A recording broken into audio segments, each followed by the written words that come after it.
Okay, good afternoon, and welcome to today's webinar, Traumatic Brain Injury in Service Members and Veterans, Symptoms, Support, Advocacy, and Wellness. Thank you for joining us. My name is Katie Law, and I'm a Public Education Coordinator at the Brain Injury Alliance of New Jersey. The Alliance is a nonprofit organization with a mission to provide education, awareness, prevention strategies, advocacy, and support for those who have been affected by brain injury.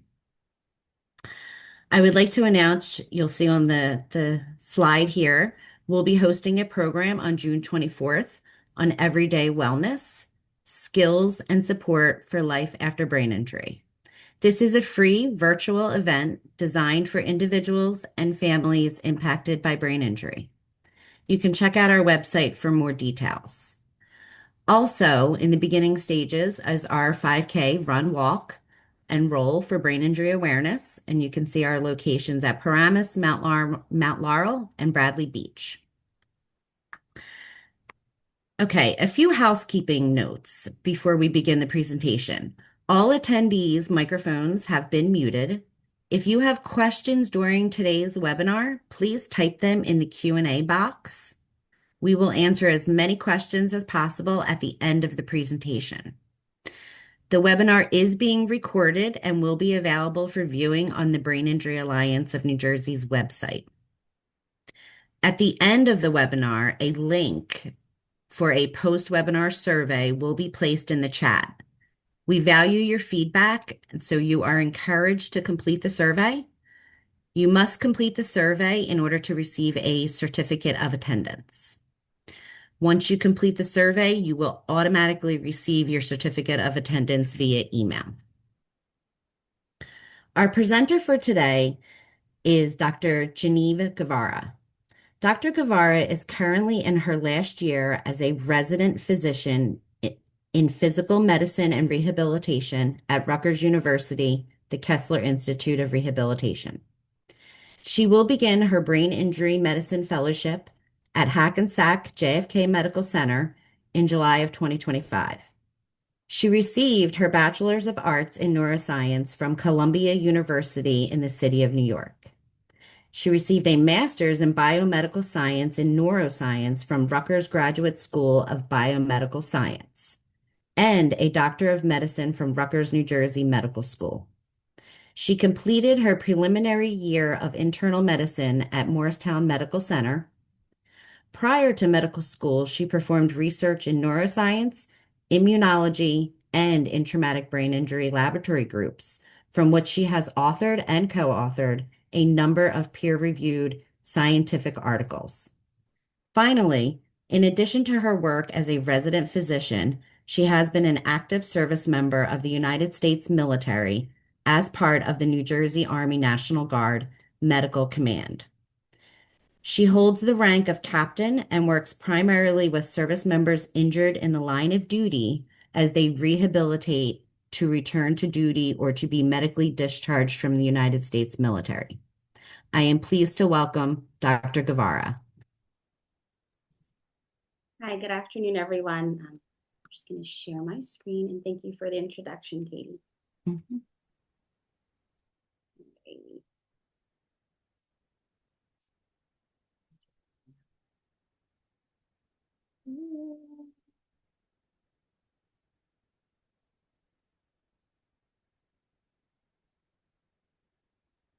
Okay. You can share screen.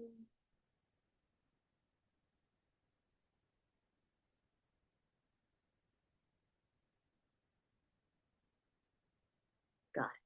Can everyone see my slides? Again, so the talk I prepared is on traumatic brain injury in service members and veterans, symptoms to look out for, support and advocacy and wellness that's out there. And I hope this is of help to anyone listening who might be a service member, is a caregiver, or who is a provider for a service member who may have suffered a traumatic brain injury in the service. So before we can really talk about what are the symptoms of a traumatic brain injury, what exactly is a traumatic brain injury? By definition, a traumatic brain injury, different from a regular run-of-the-mill brain injury. So brain injury is any kind of dysfunction to the brain. So a stroke, in a sense, is considered a brain injury, although it's not traumatic. Any kind of, for example, cancer could be considered brain injury, again, but not traumatic. So in the sense of a traumatic brain injury, what we usually see in our service members, it is a brain dysfunction caused by an external force. And there are different types of brain injuries. So you'll have your closed versus your open injuries.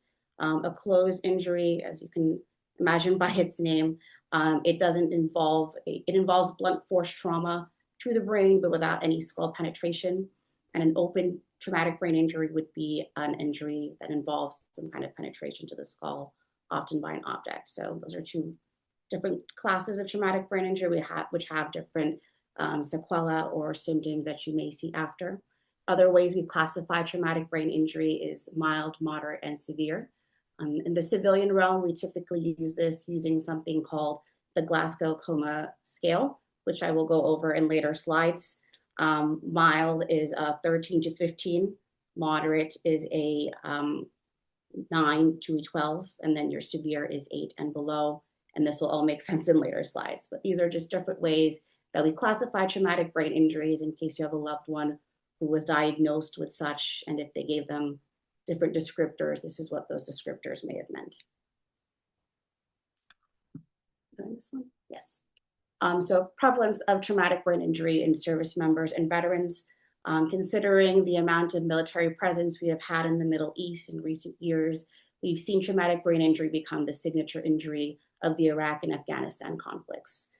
These combat-related injuries are often associated not typically with what we think of when we think of a brain injury. So we're thinking some kind of penetrating wound, some kind of blunt force trauma. It's not really that kind of brain injury that we see. Typically what we see is the high energy explosion or your blast related injuries. And these can all be broken down into primary, secondary, tertiary, and quaternary.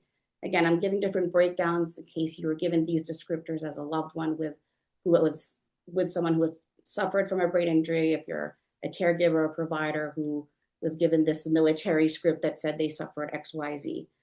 So primary injury is injury that occurred at the moment of impact in your brain injury. A secondary injury is something that developed within the minutes, hours, or days following that initial trauma. Your tertiary injury can kind of refer to the long-term effects of your traumatic brain injury. And then your quaternary injury is basically even further down the line if you're thinking of more chronic symptoms due to the inflammation that's caused from a brain injury. So a brain injury isn't just penetrating an organ because the brain isn't kind of in this enclosed space. Even with something like a blast, if you can imagine, the brain is being kind of shaken. Different things occur. The brain is made up of all these cells called neurons. They swell up.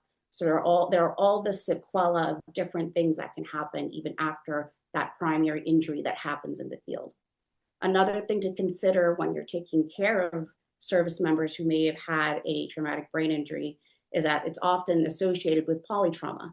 So service members are a different whole breed of patients to be taken care of in the sense that they don't always have your typical injuries. These are men and women who go out into the field, who may have suffered burns, who may have been exposed to burn pits, now have lung issues, now have issues, amputations, now have joint issues from jumping out of planes or helicopters if they're in an assault unit. So very often you don't just see someone with a brain injury. Very often you will have someone with a multitude of other organ systems that may be affected. Another thing to consider in terms of why traumatic brain injury is so important to discuss now in the military and why so many resources have now been invested in this is that at least 20% of those who have been deployed into these conflicts have sustained some sort of traumatic brain injury or TBI. And out of those 20%, over 80% of them, luckily, have been classified as mild. So just getting into what the Department of Defense classifies as a traumatic brain injury in terms of severity. So I brought up that Glasgow Coma Scale. I don't know if you can see my mouse. It's best done in the first 24 hours. So if you have a loved one who sustained an injury while they were deployed, Most likely this was a medic or a 68 whiskey, we call them on the Army side, someone who came and was asked to give an initial evaluation. This evaluation is best done within the first day. And when we were talking about your mild, moderate, and severe, mild is 13 to 15. So it's just a scoring set. I kind of regret that I didn't put up what the GCS is when I keep mentioning it, but essentially the GCS looks at your eye movements, your ability to talk, and your ability to move after some sort of brain injury. So based on that, you're given a score. If it's 13 to 15, it's considered a mild injury. 9 to 12 is considered moderate. 3 to 8 is considered severe, as I had said. And then let's say you sustained an injury, the medic saw you, told you to go to the forward moving hospital or to the cache, and that you were able to get imaging. Typically in your mild traumatic brain injuries, your imaging will be normal. And then by definition, there's another subset called mild complicated brain injury. Well, you do see some imaging findings, but for the sake of this talk, no imaging findings in mild most typically. And then you have moderate, you might have some normal, some abnormal imaging, and then severe. Believe it or not, in the first 24 hours, you might not see anything on imaging.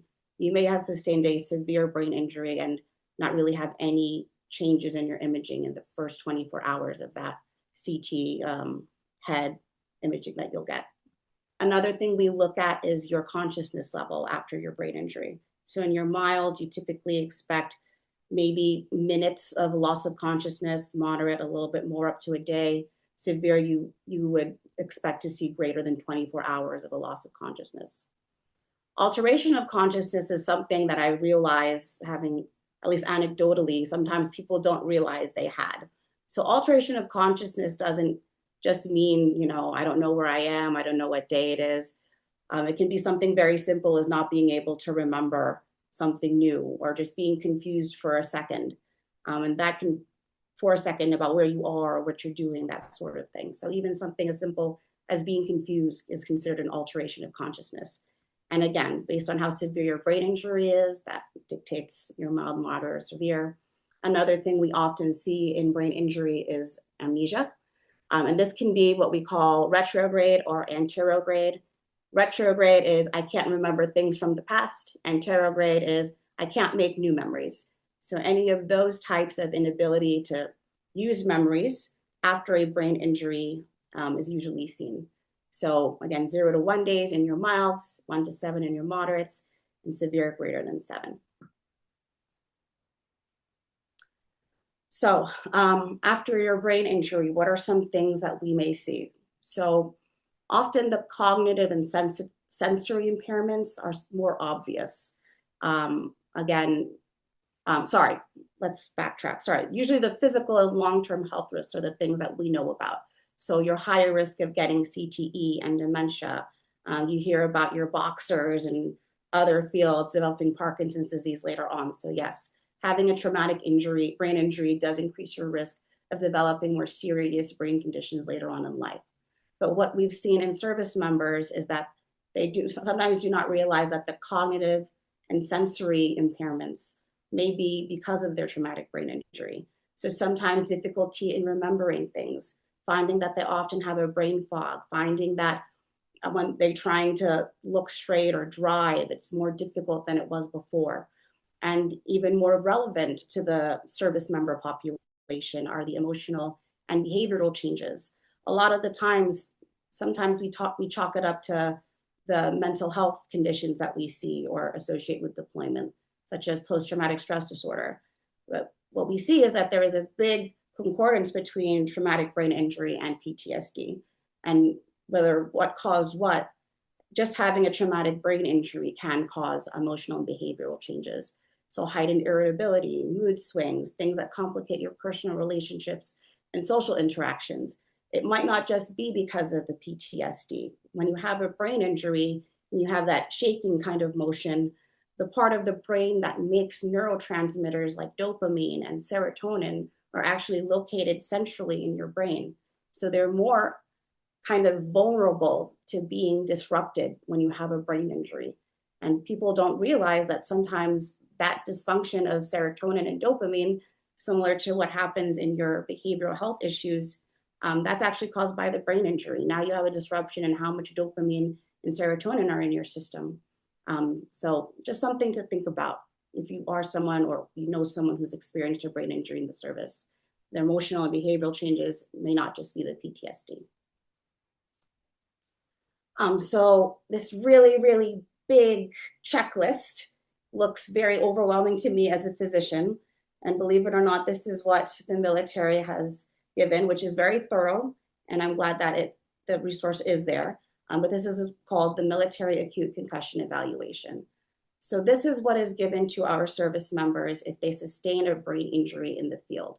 So let's say sometime in combat, let's say that if they know of a blast injury that occurred in the vicinity of where your camp is, you are at any risk of sustaining a brain injury.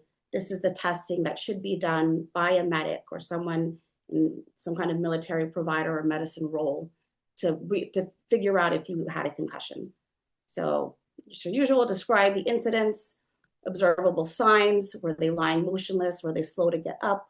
Were they disoriented? Balance difficulties, facial injury? Were they negative? What kind of event? Essentially to better classify if it was an open versus closed traumatic brain injury, get a better sense of what we can expect. Was there a bolt or jolt to the head? Alteration of consciousness. Was there an alteration of consciousness, like temporary confusion? Was there a loss of consciousness?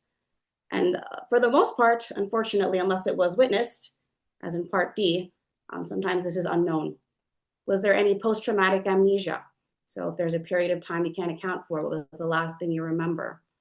This could be unknown. And sometimes, again, there's also an issue of anterograde amnesia. We can't form new memories. So even when they're screened, they're asking questions that have to do with what happened prior. The service member may actually have more issues making new memories after their brain injury. So point of the story is this should be something that's not just done right. It should be done as soon as possible after the injury may have occurred, but it should be done again because some of these things might not come up right away after they are injured. Then you look at your symptoms: headache, dizziness, memory problems, balance, nausea, difficulty concentrating, irritability, all of the things that we discussed, or at least that are quite known in the field now as symptoms of concussion. Another thing we try to look for is if the patient or the service member had a history of any type of concussion, had a history of any type of headache disorder or migraine, or any history of depression, anxiety, or behavioral health concerns. And these are important later on when we try to elucidate if their symptoms on later checkups or follow-ups were due to the brain injury or because they had these things pre-existing. So you take all of this together and then you go on to the MACE-2. So there is a second part of this very long evaluation. If negative, then you stop this and you initiate what we'll go over later is the progressive return to activity.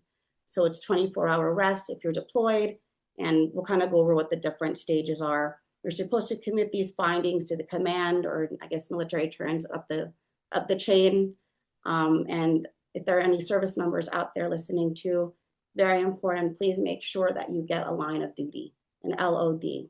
Make sure that whatever unit you ever deploy with gets you an LOD. You are your best advocate for whatever happens to you on deployment.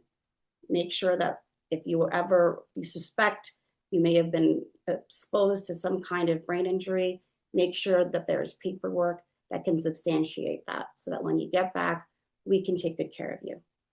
So again, if you're positive for a concussion, we go to the MACE-2, which is also, again, really, really long. If you look at your cognitive exam, all of this is done, and then they ask if you're able to speak word fine and such. So in whatever order it's done, it's essentially trying to see if it's trying to get a baseline.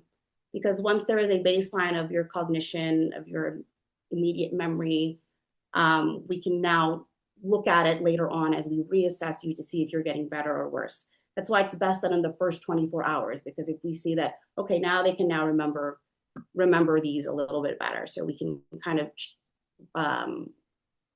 monitor that progress. But then I find it funny that after all, you do this, and then you can say that they're able to speak or they're able to word find. So maybe these should be done in a different order. Grip strength, pronator drift, single leg stance, tandem gait. These are all things that assess more gross movement and coordination of different parts of the brain together. And that's typically done through a part of the brain called the cerebellum. It's more in the back of the brain. And a lot of these, when I'm thinking about if anyone, I hope no one's ever done this, but like similar to what a police officer might do if they think you're under the influence, a tandem gait. It's like when you walk on a straight line, pupillary response, can you follow, and eye tracking. That actually has to do with the fact that they want to see if your cerebellum or your ability to coordinate has also been affected. So that's also part of the MACE exam. And then they look at your concentration. All of this together, they give you a score. And the point is to be able to monitor it. We want to see improvement, or in some cases, if it starts getting worse, then we can pull in other resources to help the service member. This is another part of the MACE that's done. It's called the vestibular ocular motor screening, or the VOMS.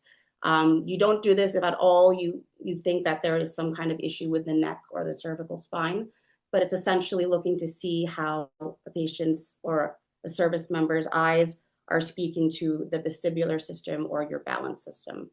And again, we take all of this together, and the big point of having all of this testing done is so that we can monitor it. And while they're on deployment, or if they're on active duty or such, the medical team that's out there can see and monitor the service member's progress and be able to better assist or better give resources should they have to transition back to civilian. So again, yes, you document everything in your electronic health record. And then based on this, you can initiate the progressive return to activity. And I believe the progressive return to activity, I'll talk about it in a later slide. But just so that you guys know, for those listening, this is what the Department of Defense recommends occur after a post-traumatic injury, or basically specifically for headaches. Usually after an acute concussion, that's the first thing that comes up. Sometimes we think of our migraines as just a really bad headache, but the classic symptom of a migraine is actually that it's unilateral or only one-sided. And that will tell you what kind of medication and treatment is best for you, versus a tension type headache, which is actually a headache that feels more like a belt, more like it's squeezing, or cervicogenic pain, which also includes neck pain. So there are different types of headaches, and that will dictate exactly what type of treatment is best for the service member.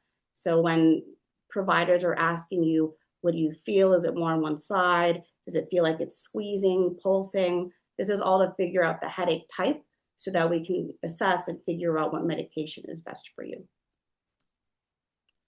Some other common concussion symptoms include your thinking and remembering. So we mentioned the difficulty concentrating, remembering new info, difficulty thinking clearly, feeling like you have brain fog, feeling slow. The physical symptoms I feel a lot of people are more familiar with when you think of a brain injury. So dizziness, headache, nausea, sensitivity to noise or light.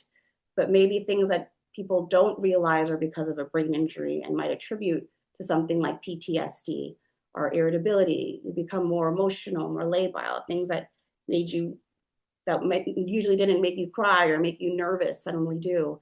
Sadness and an inability to feel happiness for things that used to bring you happiness. And sleep.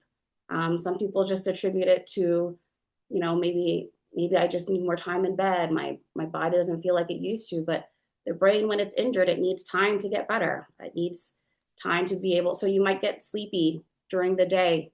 I need more naps than you typically did. Another thing people don't realize is sometimes it's the opposite. You need less sleep. You have troubles falling asleep, and then you end up with an insomnia. And unfortunately, a lot of these symptoms are sometimes chalked up to some sort of mental health illness. But in actuality, it's because of a neurotransmitter dysfunction that may have been from the brain injury. So I spoke about the progressive return to activity. So this is what should be followed if you are on deployment, if you're on active duty. It's very similar to the return to play, if anyone is familiar with kind of concussion guidelines. So basically, there are these different stages, and if any of these stages cause discomfort, You go back to the first stage, or you stay at that stage for 24 hours, and then you do not go to the next stage until it does not cause you discomfort. So your stage one is your relative rest. So if you have a concussion, you're at stage one right away. Light work, you're on light activity, light leisure activities, communicate for support, make sure you get sleep. Big thing here, do not go to work, no physical training or exercise. Things that a service member should not do when you're in any type of progressive return to activity. Do not go outside the wire in a combat zone, no alcohol, no combatives or contact sports, no driving until dizziness or your visual symptoms have been resolved. That's why I spoke about the VOMS testing that's done. This is to make sure that your eyes can also coordinate with your balance, coordinate with the other parts of your body that you might need in order to drive or do other things, such as the utilization of weapons.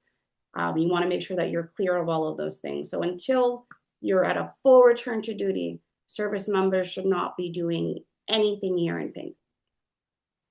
If you're okay in relative rest for 24 hours, you go to your stage two and you just slowly increase your physical activity, some stationary bike, computer work, but still avoid crowded areas, avoid extreme temperatures, anything that might trigger more inflammation, more kind of using brain resources for anything other than trying to heal the brain.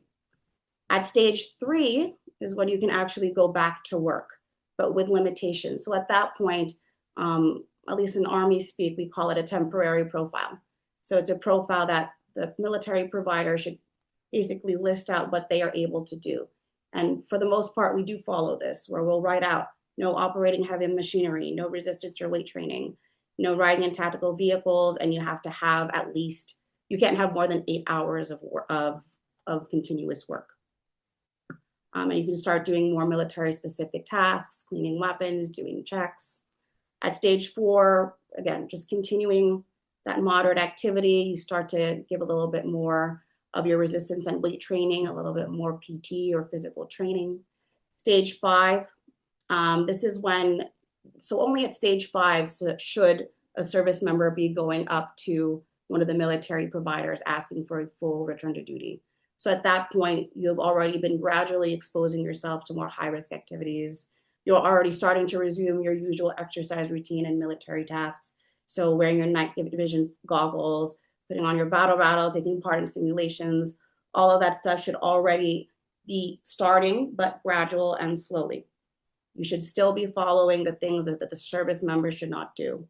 And only after you're at a stage 6, cleared by a military provider, should you have unrestricted activity.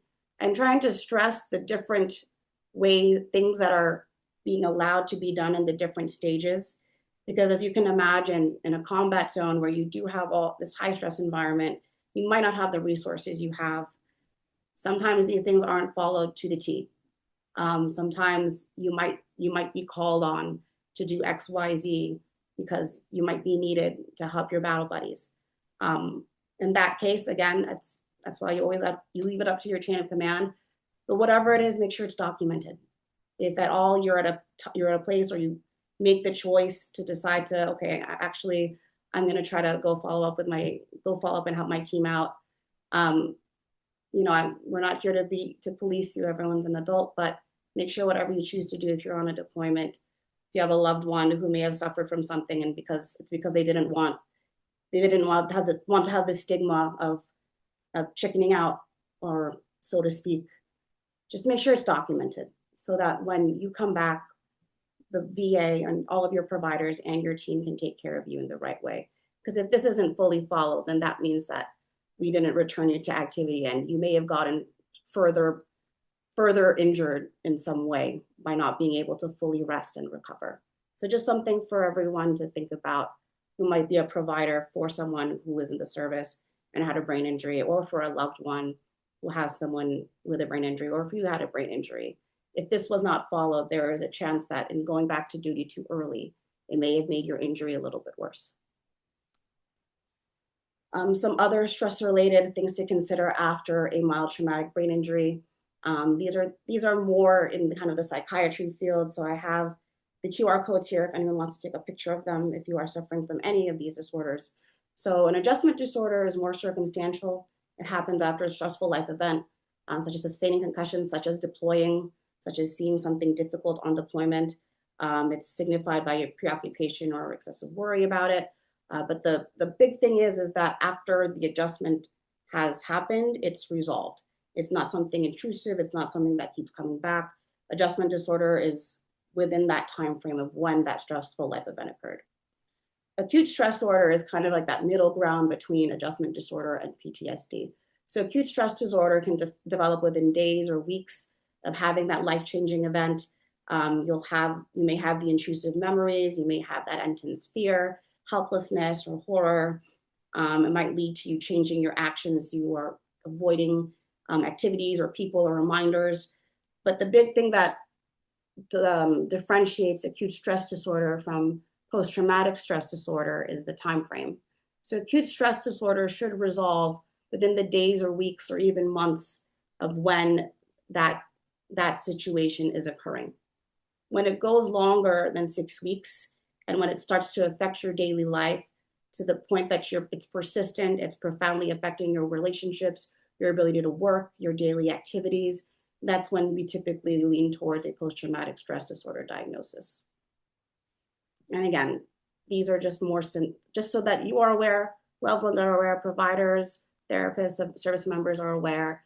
These are the symptoms of stress-related disorders: being high alert, someone who's easily startled, fearfulness, flashbacks, nightmares, self-destructive behavior. And again, for anyone suffering, you can take pictures of and I guess this is recorded as well, so there are links here. And again, because post-traumatic stress disorder just has such a high concordance with TBI, this is the criterion currently used to diagnose post-traumatic stress disorder. So exposure to an actual or threatened death, serious injury, or sexual violence. So a traumatic brain injury can fulfill this criterion. Intrusive symptoms, so if you can't stop thinking about it, even if when you're doing something else, the memories come back. Avoidance symptoms, you might start avoiding things such as fireworks, loud noises, big crowds. Negative alterations in cognition and mood. When you start kind of withdrawing, mood becomes more labile or more of an up and down roller coaster. And that's the route also seen in the alteration of arousal and reactivity.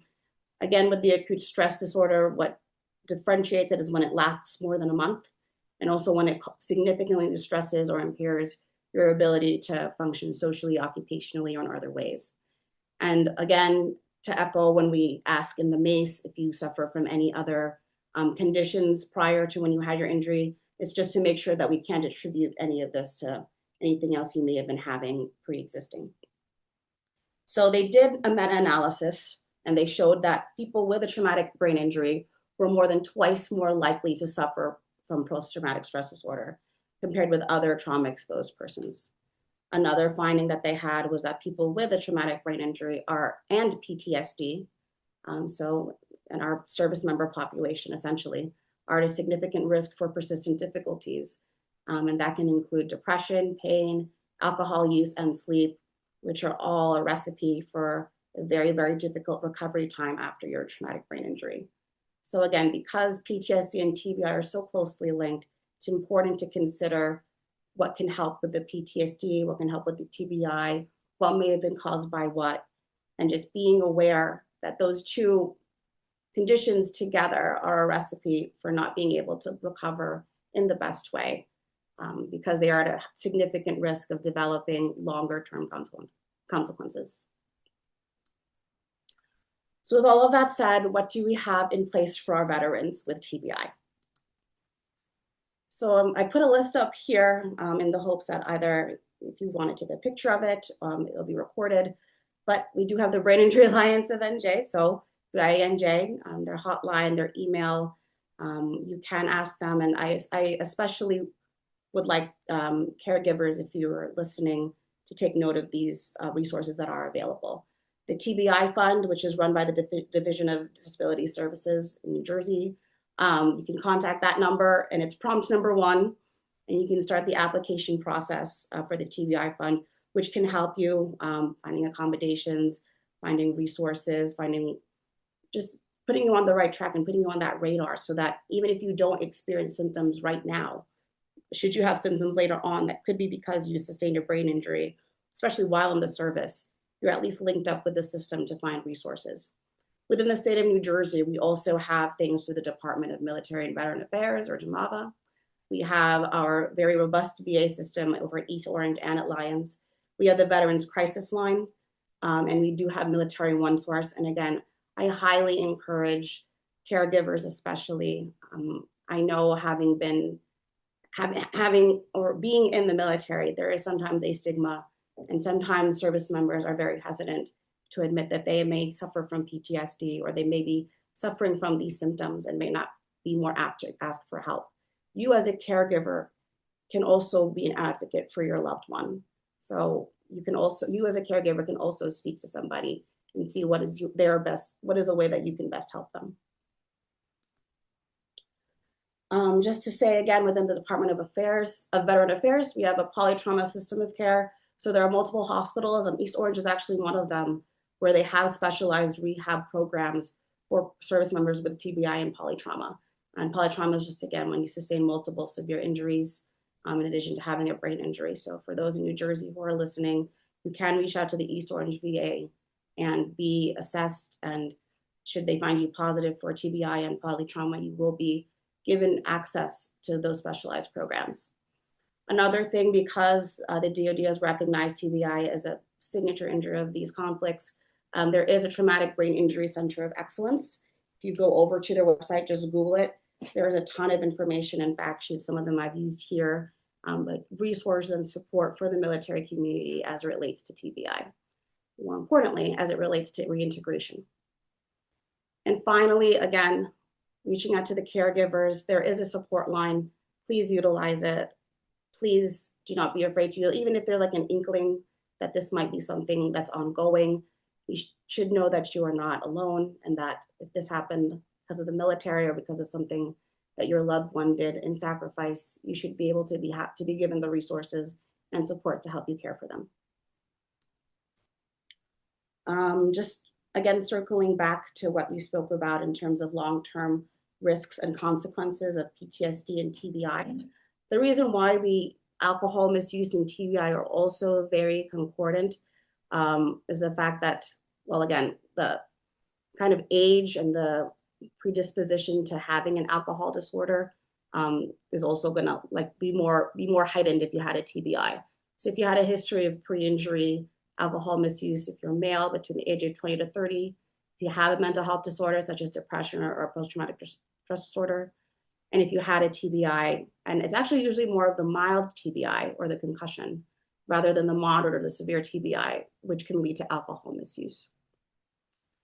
And it's this vicious cycle. Heavy drinking can increase the risk of sustaining a TBI, and TBI increases the odds of alcohol misuse, because sometimes it's difficult to cope. It's difficult if you don't know why all of a sudden when you're coming back, you're not able to do the things you used to do. You're not able to work to the capacity you could. Sometimes people do look to these things to try to cope. But the impact of alcohol misuse after TBI is delayed recovery, an increased risk for re-injury and post-traumatic seizures, difficulty returning to duty, even more impaired cognitive performance, and worsening mental health symptoms. So unfortunately, it is a very vicious cycle that can occur after a traumatic brain injury, also in the presence of PTSD. So something to look out for. Headaches and TBI. So we mentioned that headaches are one of the most common things you see after a traumatic brain injury. If it's after a concussion, it's called a post-traumatic headache. And there are two types. These are the most common.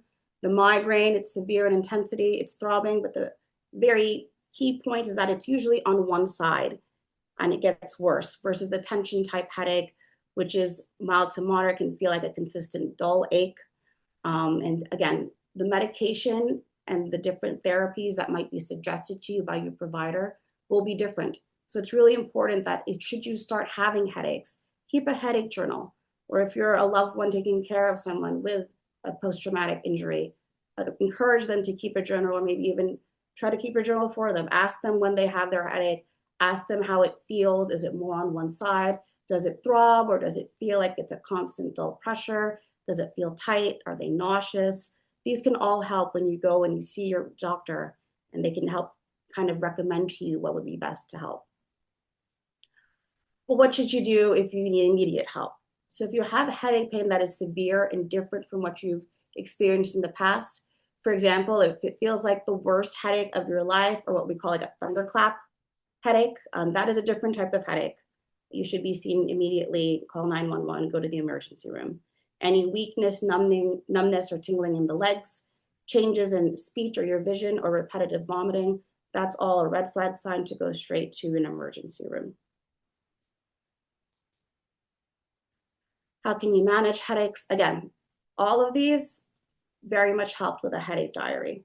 So if you recognize when you don't sleep well, when you're around a strong smell, stress and anxiety, skipped meals, this can all help you figure out what's causing that headache. And if you go to the Traumatic Brain Center of Excellence, they actually have a 7-day fillable headache diary that you can share with your provider. Maintain healthy eating habits, limit alcohol, caffeine use, try to stop smoking, and try to manage your stress. Easier said than done. But again, there are resources out there. There is a hotline, and the best thing you can do is to just recognize it. Reach out and see what works for you. How long can I expect my headache to last? Typically 2 to 3 weeks from when a concussion occurred. So it's not something that happens in a couple of days. Typically it takes 2 to 3 weeks for a concussion, and that's talking about a mild traumatic brain injury. If you had a brain injury that was more than mild, it would likely take longer. So again, just harping back to the idea that you should not suffer alone, and trying to look at what different support resources are out there for our veterans. There is actually a TBI family podcast. If you just search it up, it was started in 2016. It's a podcast focused on TBI caregivers and their loved ones. It's no longer in production, but the stories are really good. And again, just listening to how someone who has walked in your shoes may have been able to navigate it, sometimes that in itself is very healing and can give you more of a feeling that you're not going through something like this alone. In terms of facilitating resources, again, I very much encourage that if you are a New Jersey veteran, you have the East Orange and Lyons campuses, which I've worked in. They are very thorough in terms of their TBI screening. There's a number there, there's an extension there. You can get resources to help, caregivers included. And then finally, in terms of community engagement, you can organize events to raise public awareness. So things that BIANJ is doing, the 5K walk, encouraging community involvement and advocacy. There's a whole brain injury month. And if you look at the TBI Center of Excellence, they list a bunch of events that go on during that month, just to bring more awareness to brain injury. In terms of advocacy, not going to go into politics here, but just so that you are aware, there is something called the Blast Overpressure Safety Act that was introduced in Congress. And there is something called the National Brain Injury Treatment Act that was also introduced to Congress. The Blast Overpressure Safety Act was basically proposing that the DoD focuses on prevention, tracking, and treatment of TBI. So regular neurocognitive testing, tracking who may have been exposed to a blast, putting money into safety enhancements, thinking about the weapons, thinking about your Kevlar, thinking about your helmets, working in a brain injury type of rehabilitation environment. There's so much technology out there measuring the type of impact happening in football, where they have sensors even in the helmets. So this is asking for putting kind of those developments into our service members' helmets and gear to maybe see what kind of injuries they're experiencing. Transparency, increasing just knowing the kind of safety and the kind of risks you may have when where you are going. And then a special it's also talk of possibly putting together a special operations program to make sure that there is a place for a brain health and traumatic place of record, so that there is somewhere that people can go to kind of see how this injury was taken care of and how we can learn from the ways that we've tried to treat traumatic brain injury in other past conflicts. The Veterans National Traumatic Brain Injury Treatment Act, it was introduced by Congress, hoping to give veterans with PTSD and TBIs access to more cutting edge technology, One of the big ones is hyperbaric oxygen therapy. I'm not sure where we're at in terms of that, but just so that you are aware, and anyone who is following legislation, something that can help our service members in terms of TBI are legislative measures that give funding and give funding to research to help introduce these different implements to our service members. And the role of organizations in advocacy, such as BIANJ, they'll give you resources, counseling, financial aid to the unique needs of their veterans. Legislative advocacy, as I spoke about, and just public awareness campaigns, organizations to conduct outreach programs to educate people about TBI, promoting early intervention, and more importantly, I think reducing the stigma associated with the condition. Sometimes it's just knowing that you have these symptoms and just reaching out and trying to get the help for it. And that's what you need to do first. And sometimes that's the most important step. And once you're linked up with the right resources, you're able to finally make that step towards recovery. So some wellness strategies. So if you do or are able to get into a brain injury center or a neuro rehabilitation center, they do customize those rehabilitation plans. And that is the most important thing. Not every brain injury is the same. Not every person who suffers from a brain injury is the same person. So they like to tailor these rehab plans to optimize it towards a specific goal. So I've had patients who are accountants. Let's make sure that you can get your numbers back. Make sure that we can, that part of your brain that is so well adept at handling like difficult math. So they tailor those rehabilitation plans to you. And even more importantly, in these neuro rehabilitation centers, such as Kessler, such as JFK, it's a multidisciplinary approach. So you'll have a physiatrist, but you'll also have therapists, occupational therapists, and psychologists. And we all meet, we have a team meeting together, and we discuss what is the best way that we can comprehensively support you. Because it's not just physical, it's an emotional recovery as well. So again, holistic support and integration, because the brain handles so much of what the body does. It's not your typical organ. It's connected to every single part of you. So again, not just the emotional counseling, not just the physical stuff, but how about when the veteran goes back home? Financial assistance, community engagement, figuring out what this veteran now needs to navigate and be able to do whatever tasks he did before. So that's all done most typically in a neurorehabilitation setting.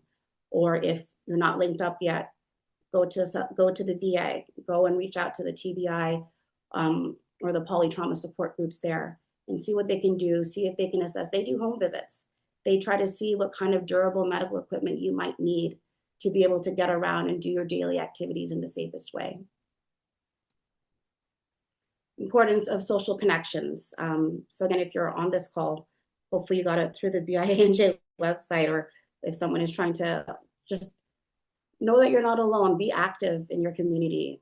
Emotional support and resilience is honestly sometimes the difference between success and failure. Having a goal, having a reason to be able to go through this hard thing of rehabilitation is sometimes what your veteran or loved one needs. And again, just access and knowing that these things exist is the second most important thing on the road to recovery. These are more geared towards rehabilitation after a deployment, or if you're leaving the military. There is something called the Wounded Warrior Project. You can Google WWP, and they actually have some pretty awesome programs. There's an independence program for the mostly severe veterans. It provides care and long-term support services to warriors and their caregivers, helping them re-engage in their community. And there's a whole warrior care network that's in partnership with a couple of other medical facilities. Importantly, they give workshops and they track the family members, help them understand and cope with the TBI effects, and they support the caregivers. And I'm leaving the number here, the hours of operation. New Jersey Vet to Vet is a wonderful organization. I know some of my fellow people in my unit who are part of it. 24 hours a day, 7 days a week. You can go on the website even and email them if you'd like, but you will have someone answer you. So never feel like you are alone. And finally, I spoke about the TBI fund. Again, this is specific to New Jersey, to the DDS, but for people who have survived a traumatic brain injury, you have access to brain injury related services and support in order to live in your community. And a portion of the fund is to help support public education, outreach, and prevention activities related to TBI. So I think there was like a helmet workshop that BINJ did recently, things like that, just to TBIs don't just happen, or of course in the military setting, but it is good to know and to be able to prevent and give outreach to the fact that these things do happen, that there are symptoms that occur even after injury, and more importantly, to know how to best prevent them. Call to action. So all that said, financial contributions do matter. These are things that occur as nonprofits. So if you do have a chance to donate, Wounded Warrior Project does take donations. Campaign participation, social media is a huge thing now, and everyone has access to it. So even simple hashtags sometimes helps out in terms of helping someone find a resource that they may not have known existed. And if you do have volunteer opportunities, I encourage you to put your time out there, especially if you are someone that knows what walking in a person with brain injury shoes is like. Again, community education programs, support your local networks such as BINJ. And again, advocacy and policy engagement, not a political talk, but there are things that have been introduced that hopefully, if passed, would give a multitude of other resources and give us the means to be able to better treat our service members with brain injury. So here's my reference slide. Sorry if I went fast a little bit. And here is my contact. And that's the end of my portion of the talk. And I think I've got like 8 minutes left for any questions. So I'll stop sharing here.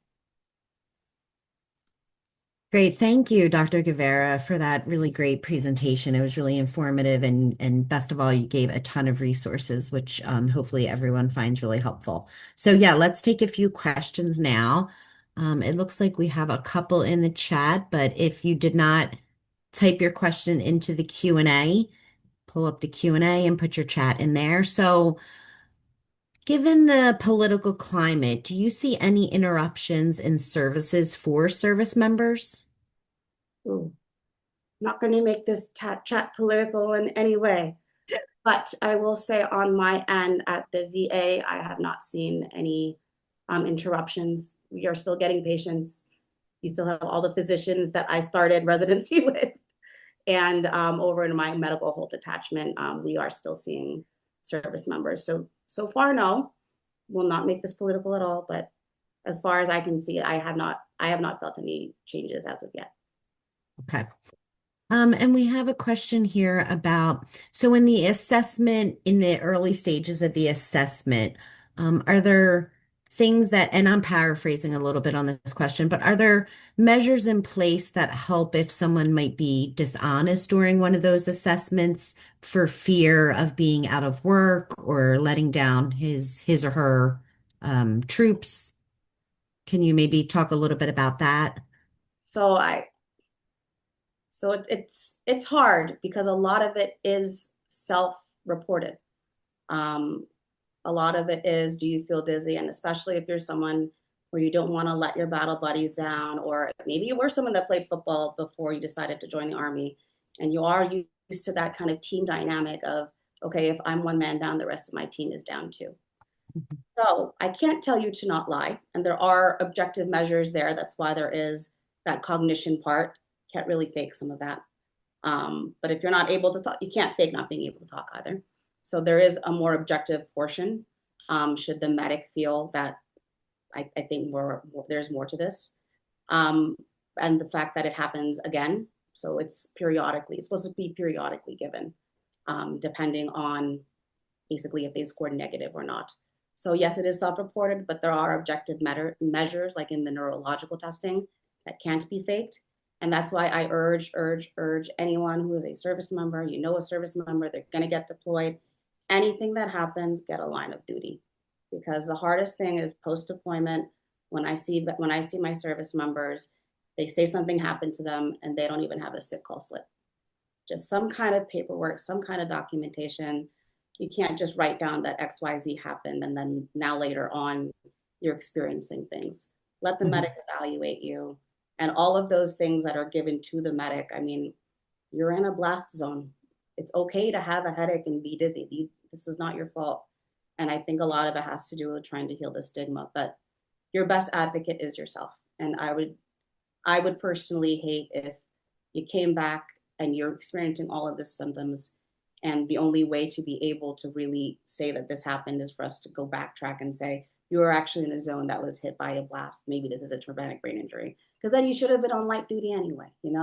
Like I Mhm. said, you may have re-injured yourself. But with all of that said, yes, on the Army side, when you come back, if you are experiencing symptoms, there is a way to kind of backtrack.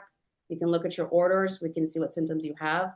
And I have done that for some soldiers where it's like, actually, this was a place that did experience a blast, so he may have been part of that. But it's hard. It takes up so much time. I'm talking like years, 3 to 5 years of someone just sitting there, not getting the resources they need, us having to identify if this happened. So the best thing is to just get that sick slip. No one thinks about it, but at least it's there. Looks like we have a few more questions. So in the the VA clinics, are the standalone clinics a resource, or are they equipped to deal with TBI on any level for any, moderate, mild, severe? So from my understanding, I think they're like the C box, like the places where you have your primary care in the VA. It's best if you tell them that you may have experienced a TBI, and from there you can get the ball rolling. From my understanding, the polytrauma and the TBI more management is more in East Orange. So usually there's like kind of like hubs of where Mhm. TBI is managed, tracked, and all of that. So the clinics will be able to help identify and bring in those resources. But once they know that you may have sustained a TBI, they will put in the order. And if they don't, please keep reminding them. It's okay to be annoying with your doctor. As a doctor, I'm telling you to please be annoying. Please bother us. Please tell your provider, hey, what about my brain injury? What about that brain? What about the thing that I mentioned?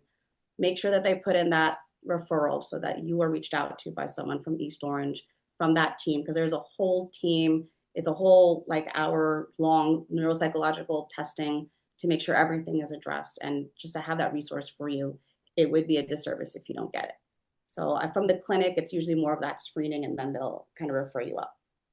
Great. And then is there ongoing following of the veterans after an injury? So if someone had a concussion, are they then followed for years later for things like you mentioned earlier for CTE and things like that? So this is the thing with CTE. So the real only way to really diagnose someone with CTE, like gold standard, is an autopsy. So you don't really know someone has CTE until after they have CTE. In terms of following, that's why it's important to be in that TBI polytrauma network. They track, and they will make sure that you're kind of on that registrar of people who sustained a concussion. And should you have those symptoms again, it's on your VA. If you ever, I don't know if everyone's ever looked at CPRS or My Healthy Vet, it'll be on there that you sustained that kind of injury. And then whichever VA provider you're now seeing can backtrack and wait, and say, oh, wait, this person had a brain injury. Maybe their symptoms or headaches are because of that. But again, you should be in that registrar so that they can kind of backtrack and go, this could be because of this. So as long as you're in the VA system, it will show up. And if you're using a civilian provider system, tell them you're a veteran, because it's really hard to get really hard to get VA records on the civilian side as someone who has to kind of tiptoe between both, so that they already know that they need to be requesting these things early. Mhm. So communication, communication, all service members with your providers, communication. Okay, well, thank you. We are at 1 o'clock. So again, thank you for sharing your expertise with us today. If your question was not answered today, you can email me at klaw@bianj.org, and I will I will get in touch with Dr. Guevara and we'll get your questions answered. One final reminder to please complete the post-webinar survey, and the link can be found in the chat. You will automatically receive the certificate of attendance once you receive that. And again, thank you all for attending, and thank you, Dr. Guevara, for your thoughtful, informative presentation. And we hope to see you all at our next virtual event on June 24th. This concludes today's webinar. Thank you all so much.